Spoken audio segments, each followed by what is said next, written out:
Persian king, a Roman general, in a city that stood at the crossroads of two empires. In the spring of 540 AD, King Chosroes of Persia marched toward the heart of Roman Syria. The Romans thought they could buy peace with gold, but what Chosroes demanded was far more terrifying. It all started when Chosroes' brother, Butes, seized control of the throne. When the Persians learned that the Romans had helped Butes take the throne, they were furious, and so the new king set out to punish them. His sights were set on the city of Dera, which sat at the very edge of the Roman Empire. But before we get into the sea, let's rewind a little. See, Persia and Rome weren't exactly strangers. They'd been playing a very dangerous game of chess for decades. Each empire would send emissaries to the other's court, but not to negotiate peace. No, they were there to spy on the royal court, looking for any sign of weakness or any bit of gossip they could take back to their king. It was a high-stakes game, and the rules were simple. If you got caught, you were dead.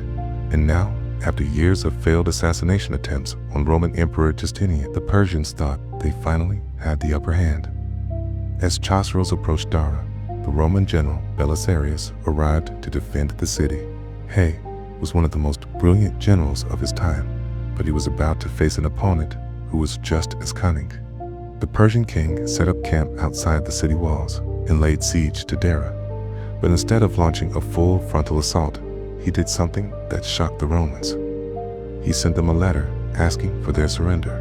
When the Romans refused, he responded by cutting off their water supply. But the Romans were prepared for this. They'd built an aqueduct that brought water from the nearby mountains, and it had a secret passageway that allowed people to sneak into the city undetected.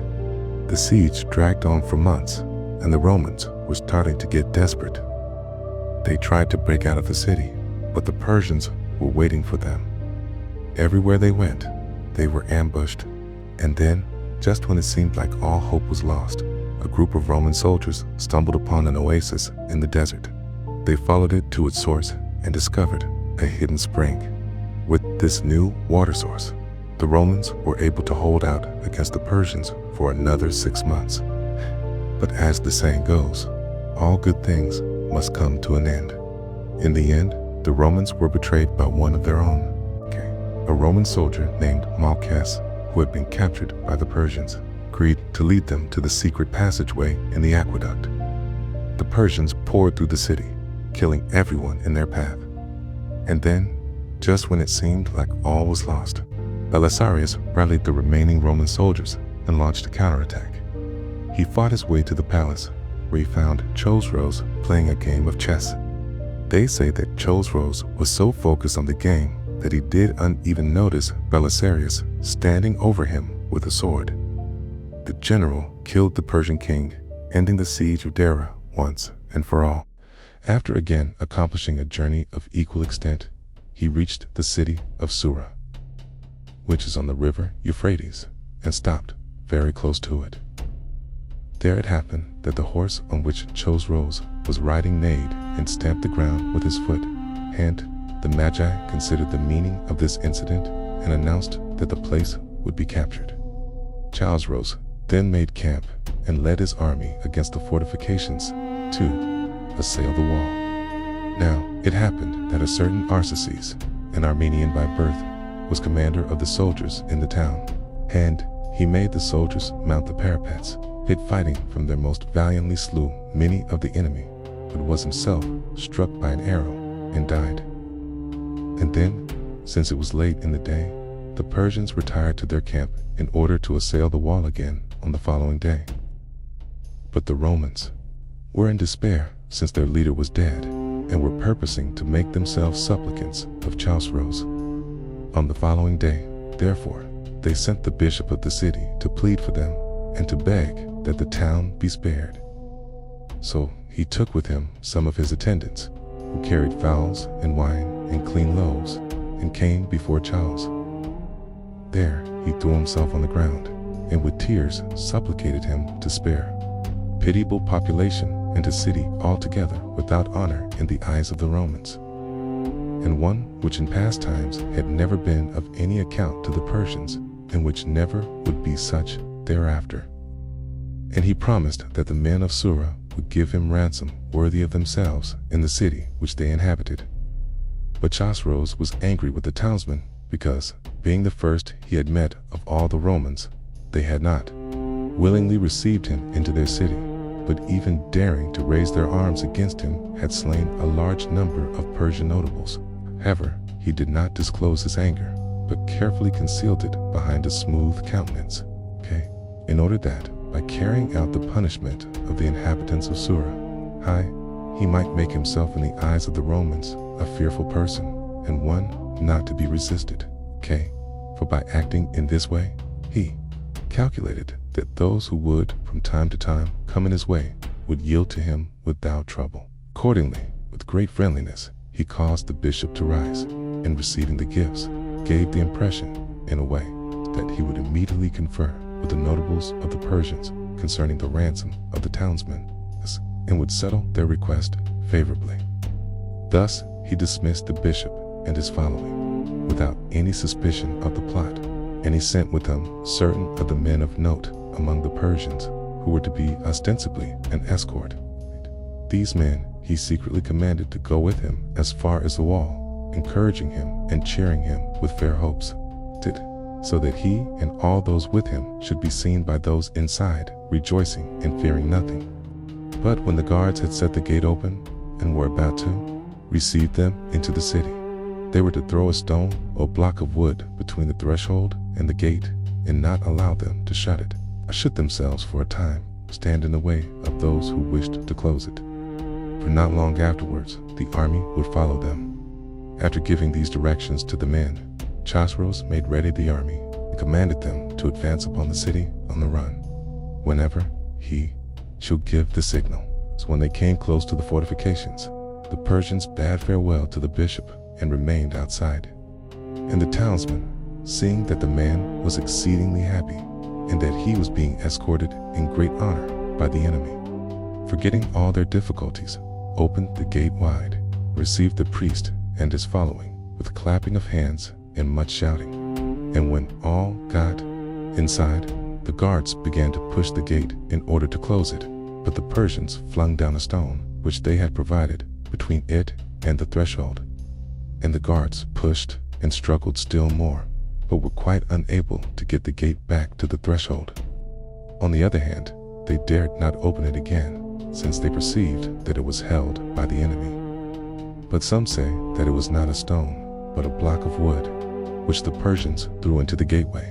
And the townsmen had as yet scarcely realized the plot. Chosroes was at hand with his whole army, and the barbarians forced back and flung open the gate, which was soon carried by storm. Straightway, then, Chosroes, filled with wrath, plundered the houses and put to death great numbers of the population. All the remainder he reduced to slavery, and setting fire to the whole city razed it to the ground. Then he dismissed Anastasius, bidding him announce to the Emperor Justinian where in the world he had left Chosroes, son of Gabades. Terra, afterwards, either through motives of humanity or of avarice, or as granting a favor to a woman whom he had taken as a captive from the city, Chemia by name, Chosroes decided to show some kindness to the inhabitants of Sura, for he had conceived for this woman an extraordinary love, for she was exceedingly beautiful to look upon, and had made her his wedded wife. He sent, accordingly, to Sergiopolis, a city subject to the Romans, named from Sergius, a famous saint. Distant from the captured city 126 stadia, and lying to the south of it in the so-called barbarian plain. And bade Candidus, the bishop of the city, purchase the captives, 12,000 in number, for 2 centenaria. But the bishop, alleging that he had no money, refused absolutely to undertake the matter. Chosroes therefore requested him to set down in a document the agreement that he would give the money at a later time, and thus to purchase for a small sum such a multitude of slaves. Candidus did as directed, promising to give the money within a year, and swore the most dire oaths, specifying that he should receive the following punishment if he should not give the money at the time agreed upon: that he should pay double the amount, and should himself be no longer a priest, as one who had neglected his sworn promise. And after setting down these things in writing, Candidus received all the inhabitants of Sura, and some few among them survived, but the majority, unable to support the misery which had fallen to their lot, succumbed soon afterwards. After the settlement of this affair, Chosroes led his army forward. It had happened a little before this that the emperor had divided into two parts the military command of the east, leaving the portion as far as the river Euphrates under the control of Belisarius, who formerly held the command of the whole, while the portion from there as far as the Persian boundary he entrusted to Baucis, commanding him to take charge of the whole territory of the east until Belisarius should return from Italy. Baucis therefore at first remained at Hierapolis, keeping his whole army with him. But when he learned what had befallen Sora, he called together the first men of the Hierapolitans and spoke as follows. Whenever men are confronted with a struggle against an assailant with whom they are evenly matched in strength, it is not at all unreasonable that they should engage in open conflict with the enemy. For those who are, by comparison, much inferior to their opponents, it will be more advantageous to circumvent their enemy by some kind of tricks than to array themselves openly against them, and thus enter into foreseen danger. How great, now, the army of Chosroes is, you are assuredly informed. And if, with this army, he wishes to capture us by siege, and if we carry on the fight from the wall, it is probable that, while our supplies will fail us, the Persians will secure all they need from our land, where there will be no one to oppose them. And if the siege is prolonged in this way, I believe too that the fortification wall will not withstand the assaults of the enemy, for in many places it is most susceptible to attack, and thus irreparable harm will come to the Romans. But if, with a portion of the army, we guard the wall of the city, while the rest of us occupy the heights about the city, we shall make attacks from there at times upon the camp of our antagonists, and at times upon those who are sent out for the sake of provisions, and thus compel Chosroes to abandon the siege immediately and to make his retreat within a short time, for he will not be at all able to direct his attack without fear against the fortifications, nor to provide any of the necessities for so great an army. So spoke Baucis. And in his words, he seemed to set forth the advantageous course of action, but of what was necessary, he did nothing. For he chose out all that portion of the Roman army which was of marked excellence, and was off. And where in the world? He was neither any of the Romans in Hierapolis, nor the hostile army was able to learn. Such then was the course of these events. But the Emperor Justinian, upon learning of the inroad of the Persians, immediately sent his nephew Germanus with 300 followers in great disorder, promising that after no great time a numerous army would follow. And Germanus, upon reaching Antioch, went around the whole circuit of the wall, and the greater part of it he found secure. For along that portion of it which lies on the level ground the river Orontes flows, making it everywhere difficult of access, and the portion which is on higher ground rises upon steep hills and is quite inaccessible to the enemy, which the men of that place are accustomed to call Oricaceous. He noticed that the wall at that point was very easy to assail, for there happens to be in that place a rock, which spreads out to a very considerable width and rises to a height only a little less than the fortifications. He therefore commanded that they should either cut off the rock by making a deep ditch along the wall, lest anyone should essay to mount from there upon the fortifications, or that they should build upon it a great tower and connect its structure with the wall of the city. But to the architects of public buildings, it seemed that neither one of these things should be done. For, as they said, the work would not be completed in a short time with the attack of the enemy so imminent. While if they began this work and did not carry it to completion, they would do nothing else than show to the enemy at what point in the wall they should make their attack.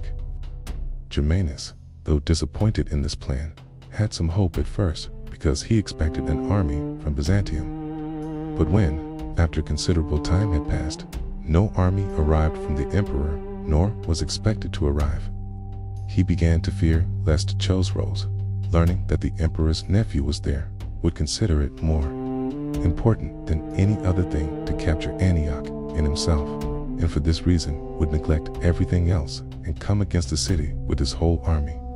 The natives of Antioch also had these things in mind, and they held a council concerning them, which it seemed most advisable to offer money to Chosroes and thus escape the present danger.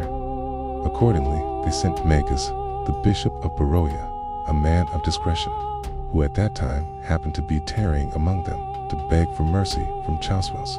And, departing from there, he came upon the Median army not far from Hierapolis, and coming into the presence of Chosroes, he entreated him earnestly to have pity upon men who had committed no offense against him, and who were not able to hold out against the Persian army, for it was becoming to a king, least of all men, to trample upon and do violence to those who retreated before him and were quite unwilling to array themselves against him. For not one of the things which he was then doing was a kingly or honorable act, because, without affording any time for consideration to the Roman emperor, so that he might either make the peace secure as might seem well to both sovereigns, or make his preparations for war in accordance with a mutual agreement, as was to be expected, he had thus recklessly advanced in arms against the Romans, while their emperor did not as yet know what had come upon them. When Chosroes heard this, he was utterly unable, by reason of his stupidity, to order his mind with reason and discretion.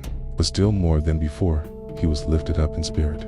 He therefore threatened to destroy all the Syrians and Cilicians, and bidding Magas follow him, he led his army to Hierapolis.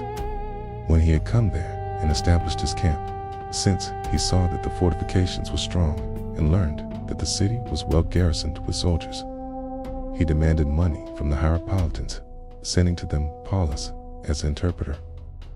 This Paulus had been reared in Roman territory and had gone to an elementary school in Antioch, and besides, he was said to be by birth of Roman extraction. But in spite of everything, the inhabitants were exceedingly fearful for the fortifications, which embraced a large tract of land as far as the hill which rises there, and besides, they wished to preserve their land unplundered. Accordingly, they agreed to give 2,000 pounds of silver.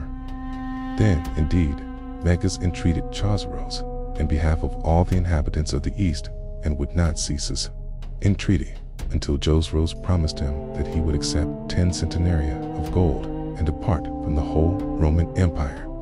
For while, as it seemed, he had sent him to Antioch to arrange the treaty, he had both plundered the property of the citizens, though they had committed no wrong at all, and had compelled them to shut themselves up in that fortress, and had then set fire to the city and razed it to the ground in defiance of right. To this, Chosroes replied as follows: Verily, my friend, you yourself are responsible for these things in having compelled us to delay here. For as it is, you have arrived not at the point which I desired, nor have you accomplished what you wished. But tell me, did you think that we would abandon our advantages and retreat without obtaining compensation? By no means. Or did you suppose that we should march against your allies and not exact payment from them? Also by no means. Or did you imagine that we should do nothing whatever in return for the immense toil of our soldiers and the cost entailed upon us? By no means. What you demand is just, but the excessive amount is not just. It would be fitting if you would dismiss the excess, and thus we shall consider that we have received just treatment.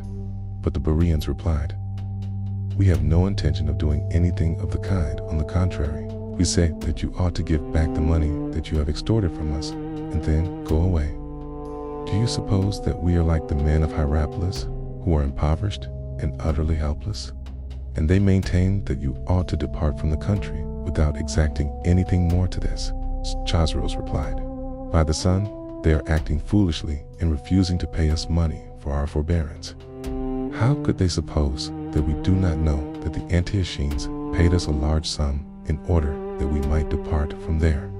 They wish to compel us to act unjustly towards the Antiochenes, and they themselves, to escape paying anything far from it, we must bring the whole country under contribution. And we will show them that we are not easily turned aside from our purpose now. When Magas heard these words, he was greatly enraged, and going up to Chosroes, he said, "Are you really so unfeeling, sir, that you wish to raise a disturbance in this peaceful land? And do you not fear the hatred of all the provincials, or the vengeance of the sovereign, or what the future may have in store for you? For what advantage will you derive from the money of these poor people? You are already wealthy. All men behold you, and they know it. What sort of man do you wish to be thought to be? For even if you get all the gold of Syria, you will not be thought to be rich." Okay. People will say that you have enriched yourself from the spoils of the provinces then. Chosroes replied, "Ka, you are mistaken in supposing that wealth consists in gold and silver. Wealth consists in having a numerous and obedient army, and in being able to subdue the barbarians who are always plotting against us. And this money is needed for the payment of soldiers. For the men of Antioch and Hierapolis have refused to receive us without pay. The rest we have brought under contribution because they chose. So I must enrich myself from the barbarians. You cannot blame me for that." And so he went on speaking in this manner, tipting himself against the reproaches of Megas. And Megas said to himself, "It is useless to try to dissuade him from what he is determined to do, since he is deaf to every word of advice." And yet he said aloud, "It would be better for you, sir, to take less money from these people, for they are ready to give much, and yet their contributions are pitiable, whereas the treasure of the men of Antioch has been utterly exhausted. Do not ruin the land by exacting too much, lest it become unprofitable to us. In fact, we have already suffered loss enough from the beginning of our campaign, and that through no fault of yours, but through the folly of the Parthians." Then Chosroes replied, "Very well, we will take less money from these people, and we will trouble the province no more. But yet we will make up the deficiency from the spoil of the Parthians. Tell me, my friend, what sum did the men of Antioch give you?" And he said to him the amount which the Antiochians had given. Then Chosroes said to him, "Go and get the same amount from these people also, and with this money we will remunerate the soldiers, and with the rest we will defray our own expenses now." When Megas heard these words, he was greatly pleased, and he said to himself, "It is impossible to persuade him to do what is right, but it is easy to lead him into doing so. I shall profit by this result, as well as the province." And so, rejoining Chosroes, he said, "I am very glad, sir, that you have decided to act thus, for I think that this is the best course." Megas then came in haste to Beroia, and in vexation at what it took, and razed it to the ground in defiance of right. To this, Chosroes replied as follows, "Verily, my friend, you yourself are responsible for these things, in having compelled us to delay here. For as it is, you have arrived, not at the appointed time, but far behind it.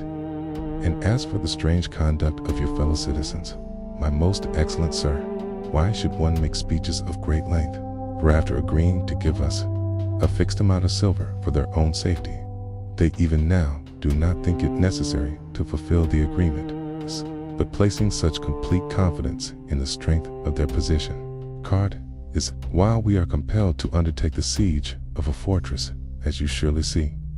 But for my part, I have hope that with the help of the gods, I shall have vengeance upon them shortly, and execute upon the guilty the punishment for the Persians whom I have lost wrongfully before this wall."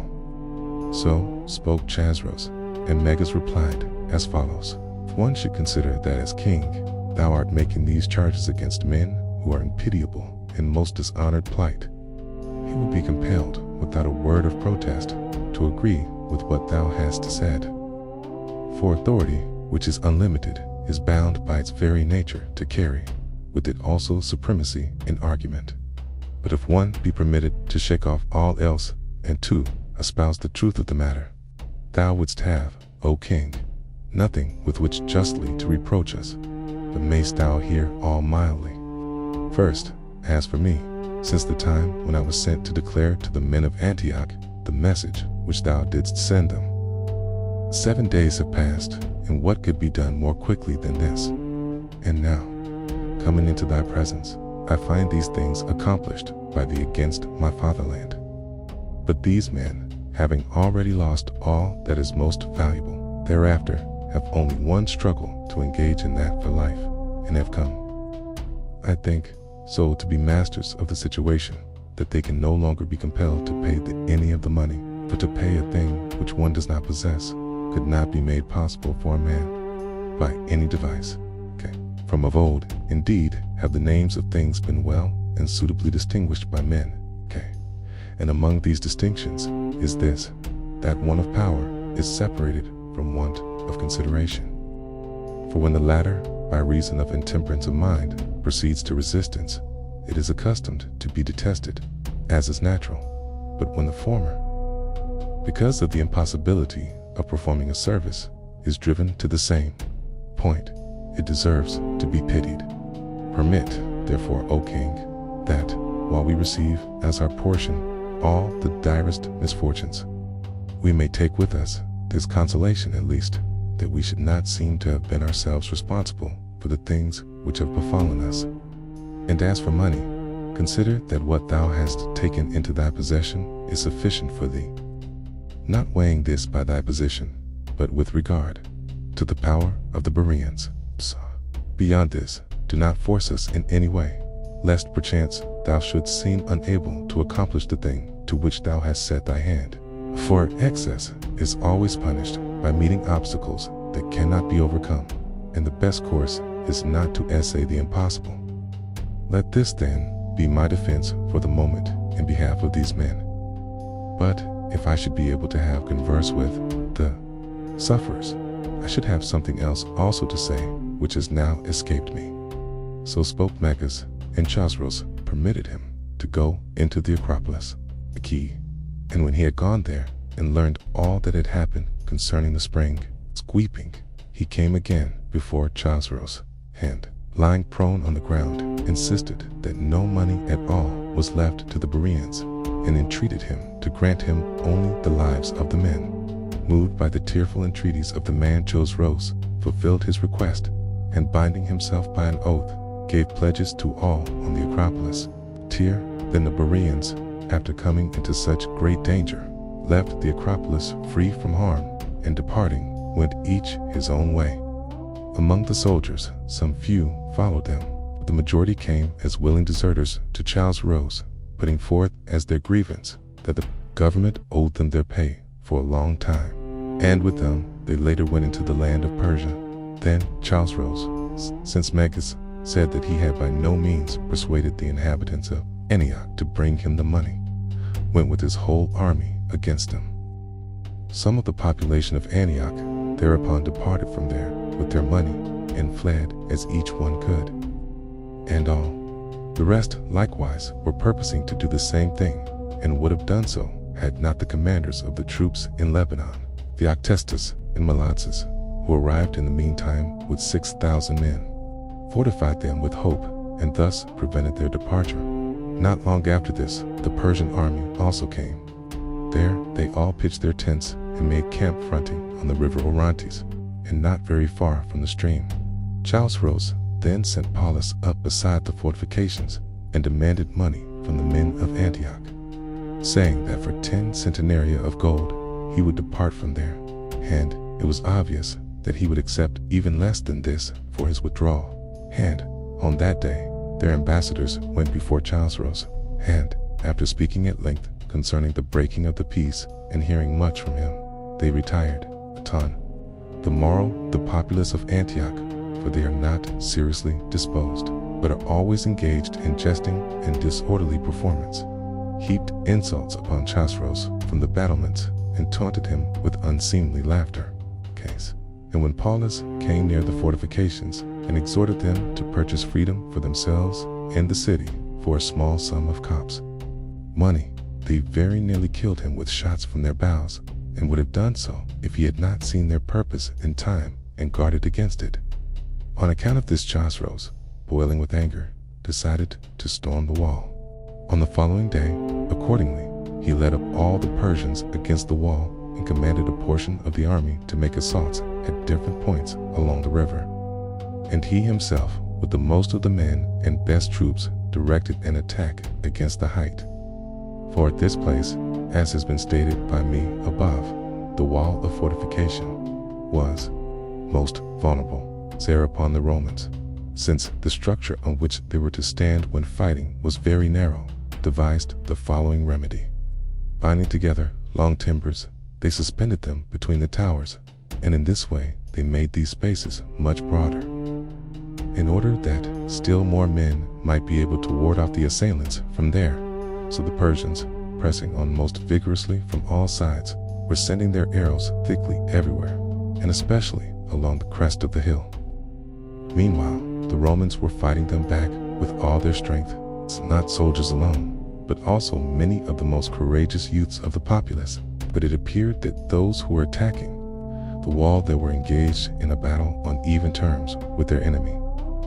For the rock, which was broad and high, and, as it were, drawn up against the fortifications, caused the conflict to be just as if on level ground.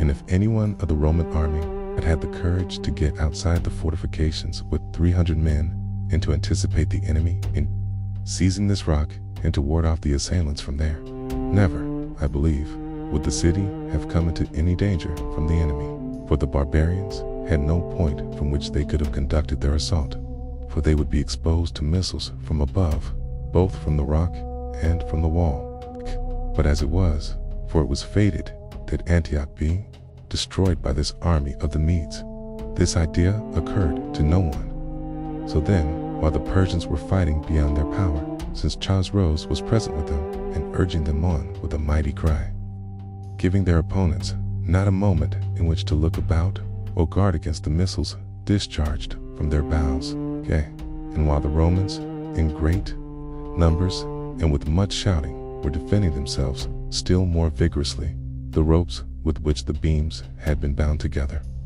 failing to support the weight, suddenly broke asunder, and the timbers, together with all those who had taken their stand on them, fell to the ground with a mighty crash. When this was heard by other Romans also, who were fighting from the adjoining towers, being utterly unable to comprehend what had happened. But supposing that the wall at this point had been destroyed, they beat a hasty retreat. Now, many young men of the populace, who in former times had been accustomed to engage in factional strife with each other in the hippodromes, descended into the city from the fortification wall, but they refused to flee and remained where they were, while the soldiers with the Octases and Molotzes straightway leaped upon the horses which happened to be ready there, and rode away to the gates, telling the others a tale to the effect that Baucis had come with an army, and they wished to receive them quickly into the city, and, with them, to ward off the enemy. Thereupon many of the men of Antioch, and all the women with their children, made a great rush toward the gates. But since they were crowded by the horses, being in very narrow quarters, they began to fall down. The soldiers, however, sparing absolutely no one of those before them, all kept riding over the fallen, still more fiercely than before, and a great many were killed there, especially about the gates themselves. But the Persians, with no one opposing them, set ladders against the wall, and mounted with no difficulty, and quickly reaching the battlements. For a time they were by no means willing to descend, but they seemed like men looking about them, and at a loss what to do, because, as it seems to me, they supposed that the rough ground was beset with some ambuscades of the enemy. For the land inside the fortifications, which one traverses immediately upon descending from the height, is an uninhabited tract extending for a great distance, and there are found their rocks which rise to a very great height, and steep places. But some say that it was by the will of Chosroes that the Persians hesitated, for when he observed the difficulty of the ground and saw the soldiers fleeing, he feared lest by reason of some necessity they should turn back from their retreat and make trouble for the Persians, and thus become an obstacle, as might well happen, in the way of his capturing the city, which was both ancient and of great importance, and the first of all the cities which the Romans had throughout the East, both in wealth and in size, and in population, and in beauty, and in prosperity of every kind. Hence it was that, considering everything else of less account, he wished to allow the Roman soldiers freely to avail themselves of the chance for flight. For this reason did the Persians also made signs to the fugitives with their hands, urging them to flee as quickly as possible. So the soldiers of the Romans, together with their commanders, took a hasty departure, all of them through the gate which leads to Daphne, the suburb of Antioch. For from this gate alone the Persians kept away while the others were seized. And of the populace some few escaped with the soldiers. Then when the Persians saw that all the Roman soldiers had gone on, they descended from the height and got into the middle of the city. There, however, many of the young men of Antioch engaged in battle with them, and at first they seemed to have the upper hand in the conflict. Some of them were in heavy armor, but the majority were unarmed and using only stones as missiles. And pushing back the enemy, they raised the paean, and with shouts proclaimed the Emperor Justinian triumphant, as if they had won the victory. At this point, Chosroes, seated on the tower which is on the height, summoned the ambassadors, wishing to say something.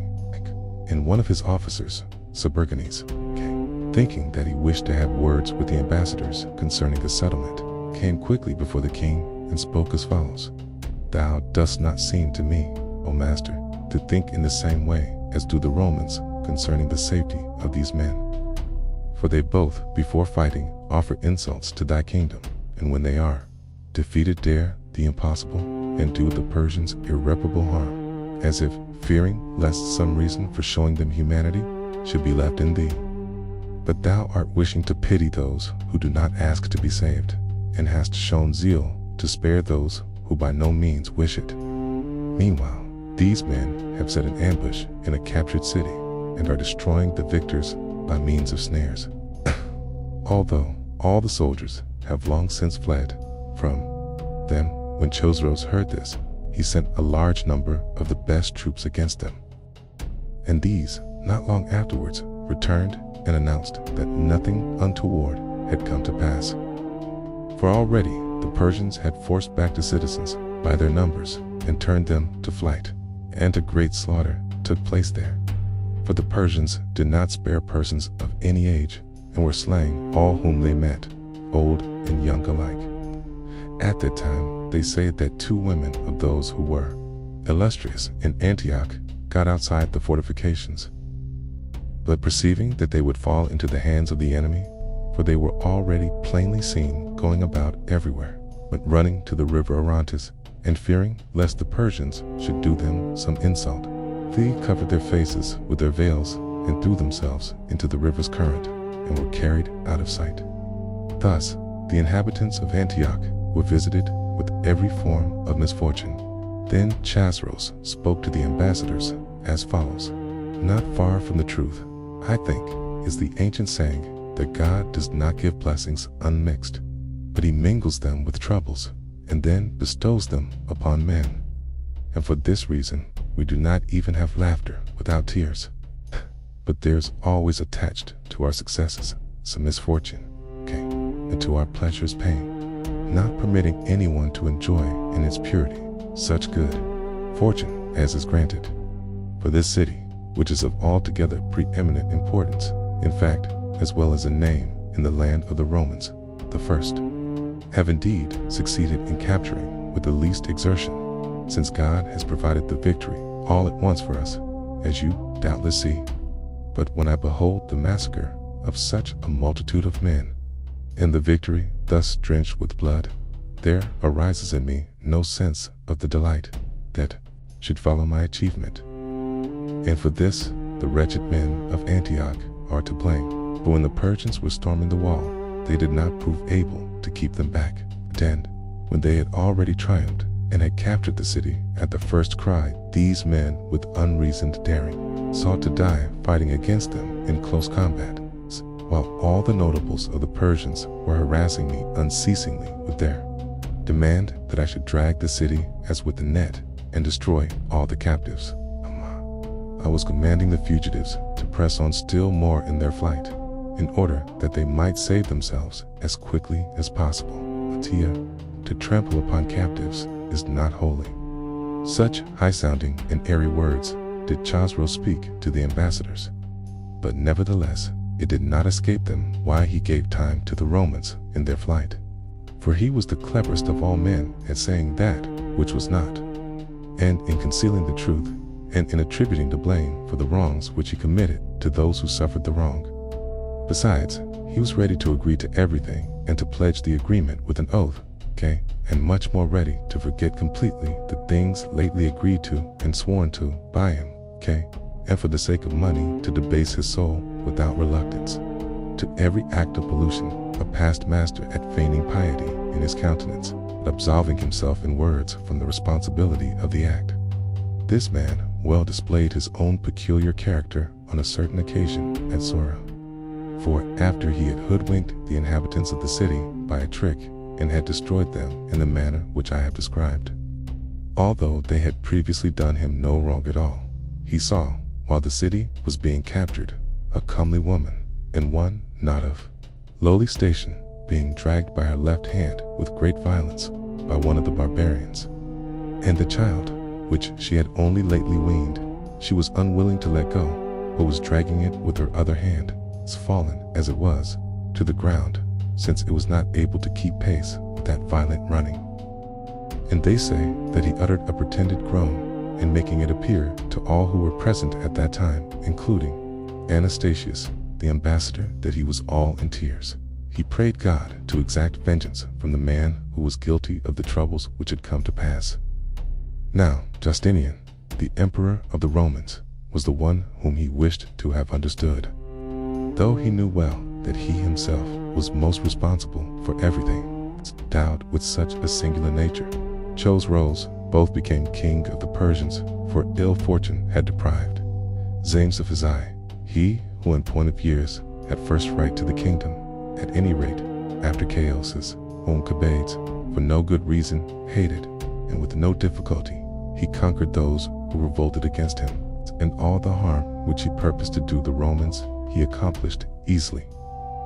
For every time when fortune wishes to make a man great, she does, at the fitting times, those things which she has decided upon, with no one standing against the force of her will. And she neither regards the man's station, nor purposes to prevent the occurrence of things which ought not to be, nor does she give heed that many will blaspheme against her because of these things, mocking scornfully at that which has been done by her contrary to the deserts of the man who receives her favor. Nor does she take into consideration anything else at all, if only she accomplish the thing which has been decided upon by her. But as for these matters, let them be as God wishes. Chosroes commanded the army to capture and enslave the survivors of the population of Antioch, and to plunder all the property, while he himself, with the ambassadors, descended from the height to the sanctuary, which they call a church. There Chosroes found stores of gold and silver, so great an amount that, though he took no other part of the booty except these stores, he departed possessed of enormous wealth. And he took down from there many wonderful marbles and ordered them to be deposited outside the fortifications, ordered that they might convey these two to the land of Persia. When he had finished these things, he gave orders to the Persians to burn the whole city, and the ambassadors begged him to withhold his hand only from the church, for which he had carried away ransom in abundance. This he granted to the ambassadors, but gave orders to burn everything else. Then, leaving there a few men who were to fire the city, he himself, with all the rest, retired to the camp where they had previously set up their tents. A short time before this calamity, God displayed a sign to the inhabitants of that city, by which he indicated the things which were to be. For the standards of the soldiers who had been stationed there for a long time had been standing previously toward the west, but of their own accord they turned and stood toward the east, and then returned again to their former position, untouched by anyone. This the soldiers showed too many who were near at hand, and among them the manager of finances in the camp, while the standards were still trembling. This man, Titinus by name, was an especially discreet person, a native of Mopsuestia.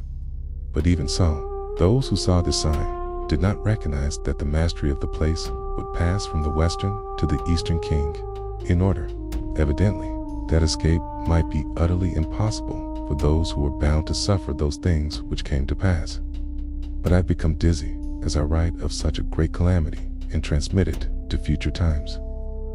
And I am unable to understand why indeed it should be the will of God to exalt on high the fortunes of a man or of a place, and then to cast them down and destroy them for no cause which appears to us.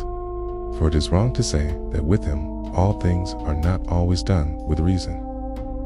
Though he then endured to see Antioch brought down to the ground at the hands of a most unholy man, a city whose beauty and grandeur in every respect could not even so be utterly concealed. So, then, after the city had been destroyed, the church was left solitary, thanks to the activity and foresight of the Persians to whom this work was assigned. And there were also left about the so-called Zeratim many houses, not because of the foresight of any man, but since they were situated at the extremity of the city and not connected with any other building, the fire failed entirely to reach them. The barbarians burned also the parts outside the fortifications, except the sanctuary which is dedicated to Saint Julianus, and the houses which stand about this sanctuary. For it happened that the ambassadors had taken up their lodgings there. As for the fortifications, the Persians left them wholly untouched. A short time before this calamity, God displayed a sign to the inhabitants of that city, by which he indicated the things which were Tob. For the standards of the soldiers who had been stationed there for a long time had been standing previously toward the west.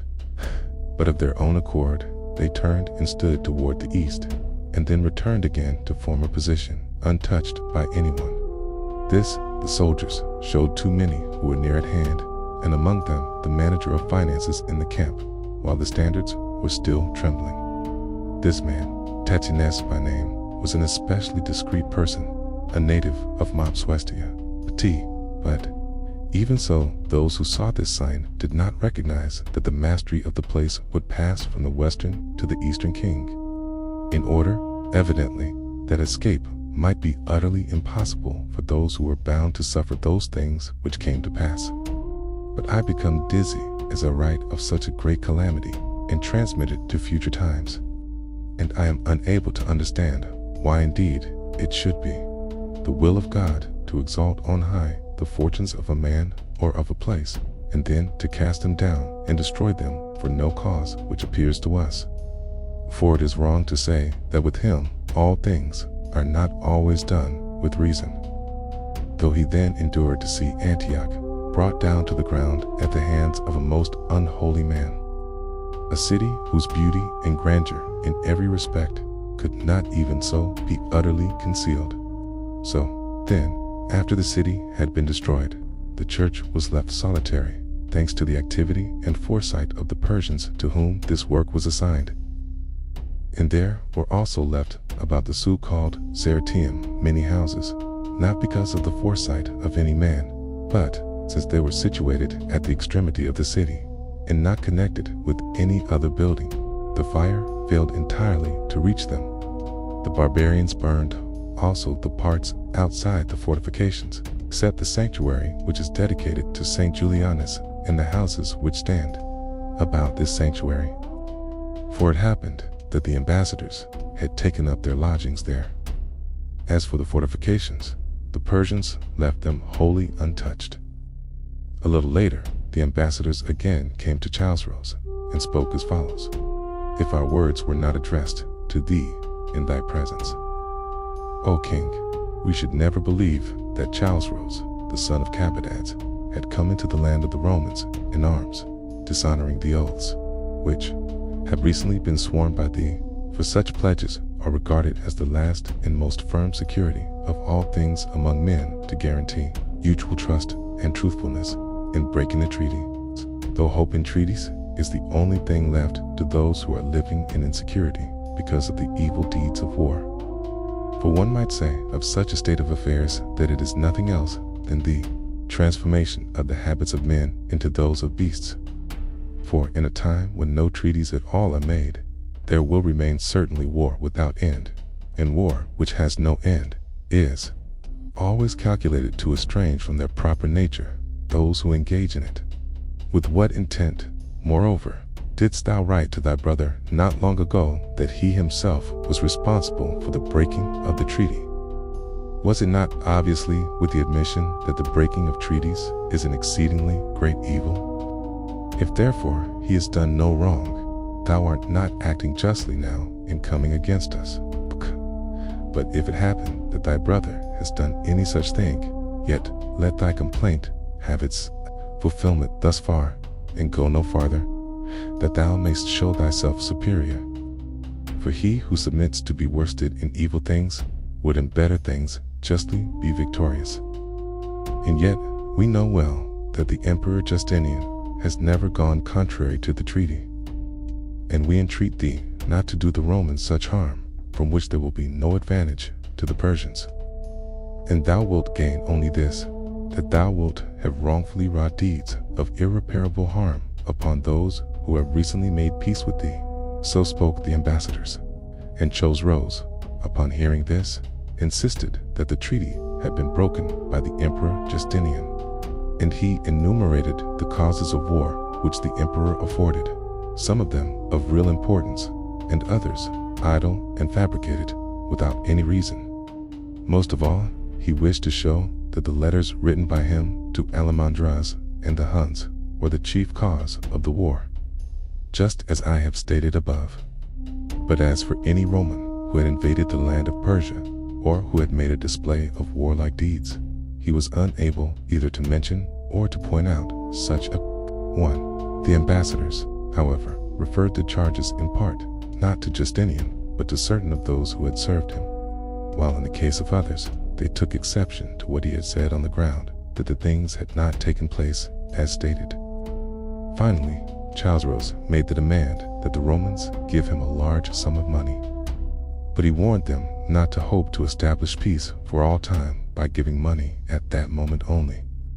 For friendship, he said, which is made by men on terms of money, is generally spent as fast as the money is used up. It was necessary, therefore, that the Romans should pay some definite annual sum to the Persians.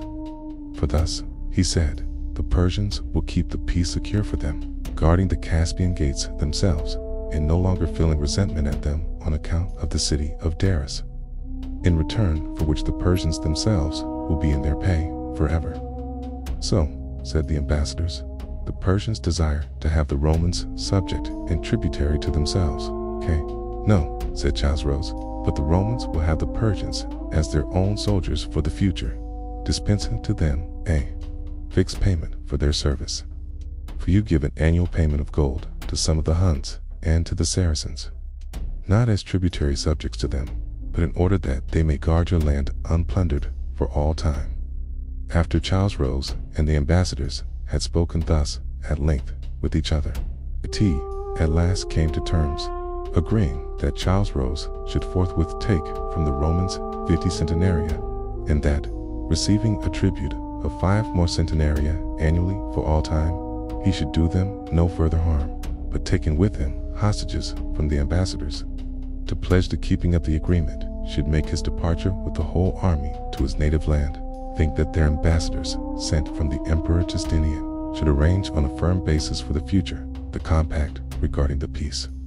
Then Chosroes went to Seleucia, a city on the sea, 130 states distant from Antioch, and there he neither met nor harmed a single Roman, and he bathed himself alone in the seawater. And after sacrificing to the sun and such other divinities as he wished, and calling upon the gods many times, he went back. And when he came to the camp, he said that he had a desire to see the city of Apamea, which was in the vicinity, for no other reason than that of his interest in the place. And the ambassadors unwillingly granted this also, but only on condition that after seeing the city and taken away with him from their 1,000 pounds of silver, he should, without inflicting any further injury, march back. But it was evident to the ambassadors and to all the others that Chosroes was setting out for Apamea with this sole purpose. might lay hold upon some pretext of no importance and plunder both the city and the land thereabout. Accordingly, he first went up to Daphne, the suburb of Antioch, where he expressed great wonder at the grove and at the fountains of water. For both of these are very well worth seeing. And after sacrificing to the nymphs, he departed, doing no further damage than burning the sanctuary of the Archangel Michael, together with certain other buildings, for the following reason.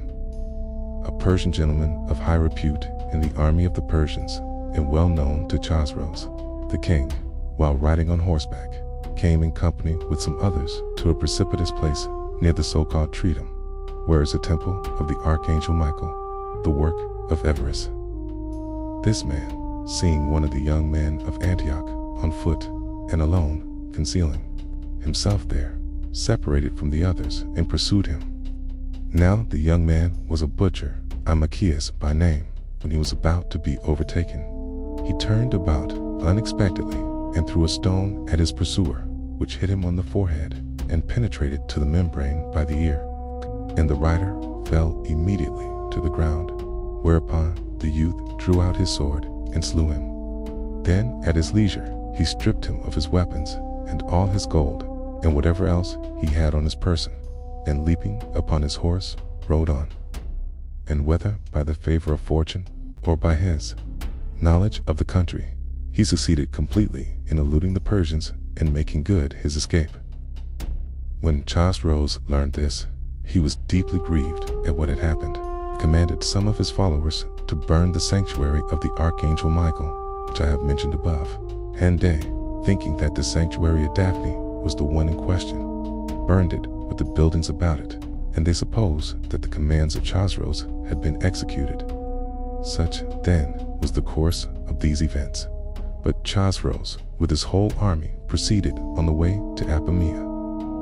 Now there is a piece of wood, 1 cubit in length in Apamea, a portion of a cross on which the Christ in Jerusalem once endured the punishment, not unwillingly, as is generally agreed, in which in ancient times had been conveyed there secretly by a man of Syria. And the men of olden times, believing that it would be a great protection, both for themselves and for the city, made for it a sort of wooden chest, and deposited it there. And they adorned this chest with much gold and with precious stones, and they entrusted it to 3 priests who were to guard it in all security. And they bring it forth every year, and the whole population worship it during one day. Now, at that time, the people of Apamea, upon learning that the army of the Medes was coming against them, began to be in great fear.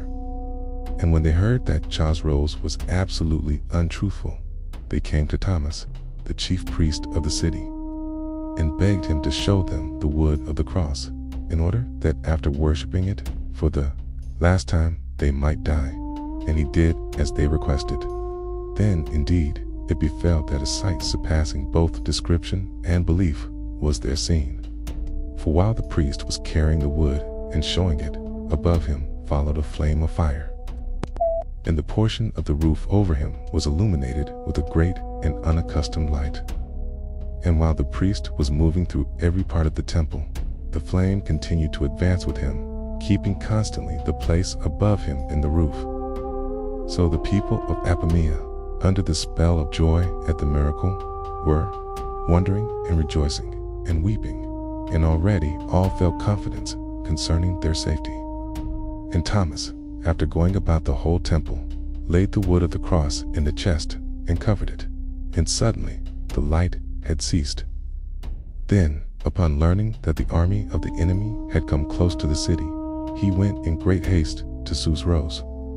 And when the king inquired of the priest whether it was the will of the citizens of Apamea to marshal themselves on the wall against the army of the Medes, the priest replied that no such thing had entered the minds of the men. Therefore, said Chosroes, receive me into the city, accompanied by a few men, with all the gates opened wide. And the priest said, yes, for I have come here to invite thee to do this very thing. So the whole army pitched their tents and made camp before the fortifications. Then Chosroes chose out 200 of the best of the Persians and entered the city. But when he had got inside the gates, he forgot, willingly enough, what had been agreed upon between himself and the ambassadors, and he commanded the bishop to give not only 1,000 pounds of silver, nor even 10 times that amount, but whatsoever treasures were stored there, being all of gold and silver and of marvelous great size. And I believe that he would not have shrunk from enslaving and plundering the whole city, unless some divine providence had manifestly prevented him. To such a degree did avarice overpower him, and the desire of fame turn his mind, for he thought the enslavement of the cities a great glory for himself, considering it absolutely nothing, that disregarding treaties and compacts, he was performing such deeds against the Romans. This attitude of Chosroes will be revealed by what he undertook to do concerning the city of Dares during his withdrawal at this same time, when he treated his agreements with absolute disregard, and also by what he did to the citizens of Callinicus a little later in time of peace, as will be told by me in the following narrative. But God, as has been said, preserved Apamea.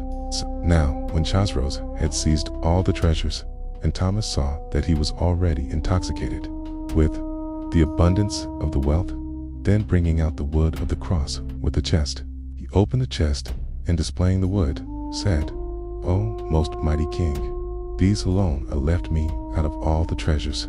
Now, as for this chest, since it is adorned with gold and precious stones, do not begrudge thy taking it and keeping it with all the rest.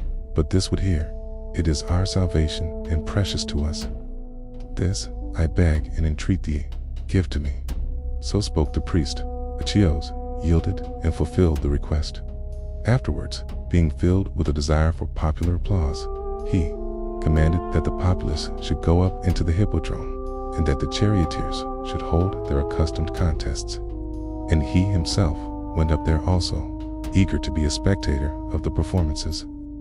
And since he had heard long before that the Emperor Justinian was extraordinarily fond of the Venetus color, which is blue, wishing to go against him there also, he was desirous of bringing about victory for he green. So the charioteers, starting from the barriers, began the contest, and by some chance he who was clad in the blue happened to pass his rival and take the lead. And he was followed in the same tracks by the wearer of the green color. And Chosroes, thinking that this had been done purposely, was angry. And he cried out with a threat that the Caesar had wrongfully surpassed the others. And he commanded that the horses which were running in front should be held up, in order that, from then on, they might contend in the rear. And when this had been done, just as he commanded, then Chosroes and the green faction were accounted victorious. At that time, one of the citizens of Apamea came before Chosroes and accused a Persian of entering his house and violating his maiden daughter. Upon hearing this, Chosroes, boiling with anger, commanded that the man should be brought. And when he came before him, he directed that he should be impaled in the camp. When the people learned this, they raised a mighty shout as loud as they could, demanding that the man be saved from the king's anger. And Chosroes promised that he would release the man to them, but he secretly impaled him not long afterwards. So, after these things had been thus accomplished, he departed and marched back with the whole army. And when he came to the city of Chalcis, 84 stades distant from the city of Beroia, he again seemed to forget the things which had been agreed upon, and encamping not far from the fortifications, he sent Paulus to threaten the inhabitants of Chalcis, saying that he would take the city by siege unless they should purchase their safety by giving ransom, and should give up to the Persians all the soldiers who were there together with their leader. And the citizens of Chalcis were seized with great fear of both sovereigns, and they swore that as for soldiers, there were absolutely none of them in the city, although they had hidden Adonicus, the commander of the soldiers, and others as well in some houses, in order that they might not be seen by the enemy. And with difficulty they collected 2 centenaria of gold, for the city they inhabited was not very prosperous, and they gave them 2 Chosroes as the price of their lives, and thus saved both the city and themselves. From there on, Chosroes did not wish to continue the return journey by the road he had come, but to cross the river Euphrates and gather by plunder as much money as possible from Mesopotamia. He therefore constructed a bridge at the place called Aven, which is 40 stades distant from the fortress in Barbalisum. Then he himself went across and gave orders to the whole army to cross as quickly as possible, adding that he would break up the bridge on the third day, and he appointed also the time of the day. And when the appointed day was come, it happened that some of the army were left who had not yet crossed, but without the least consideration for them, he sent the men to break up the bridge, and those who were left behind returned to their native land as each one could. Then a sort of ambition came over Chosroes to capture the city of Edessa, for he was led on to this by a saying of the Christians, and it kept irritating his mind, because they maintained that it could not be taken for the following reason. There was a certain Auguras in early times, spark of Edessa, for thus the kings of the different nations were called then. Now this Auguras was the most clever of all men of his time, and as a result of this was an especial friend of the emperor, Augustus. For, desiring to make a treaty with the Romans, he came to Rome. And when he conversed with Augustus, he so astonished him by the abundance of his wisdom that Augustus wished never more to give up his company. For he was an ardent lover of his conversation, and whenever he met him, he was quite unwilling to depart from him. A long time, therefore, was consumed by him in this visit. In one day, when he was desirous of returning to his native land, and was utterly unable to persuade Augustus to let him go, he devised the following plan.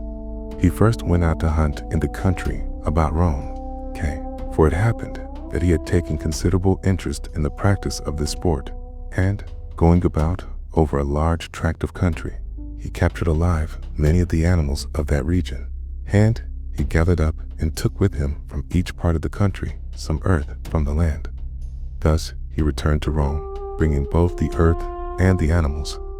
Then Augustus went up into the hippodrome and seated himself, as was his wont.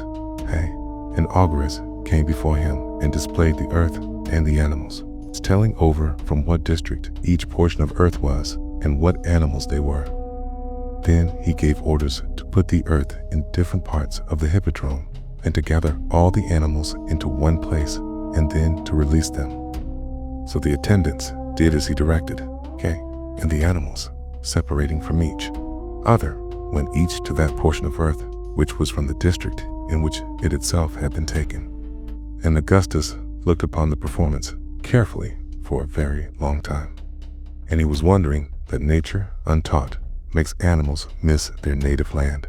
Then Auguras, suddenly laying hold upon his knees, said, "But as for me, O master, what thoughts dost thou think I have?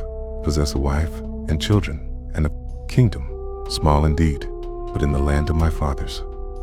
And the emperor, overcome and compelled by the truth of his saying, granted, not at all willingly, that he should go away, and bade him ask besides whatever he wished. And when Auguras had secured this, he begged of Augustus to build him a hippodrome in the city of Edessa, and he granted also this. Thus then Auguras departed from Rome and came to Edessa, and the citizens inquired of him whether he had come bringing any good thing for them from the emperor Augustus. And he, answering, said he had brought to the inhabitants of Edessa pain without loss and pleasure without gain, hinting at the fortune of the hippodrome. At a later time, when Auguras was well advanced in years, he was seized with an exceedingly violent attack of gout, and being distressed by the pains and his inability to move in consequence of them, he carried the matter to the physicians, and from the whole land he gathered all who were skilled in these matters. But later he abandoned these men, for they did not succeed in discovering any cure for the trouble. And finding himself helpless, he bewailed the fate which was upon him.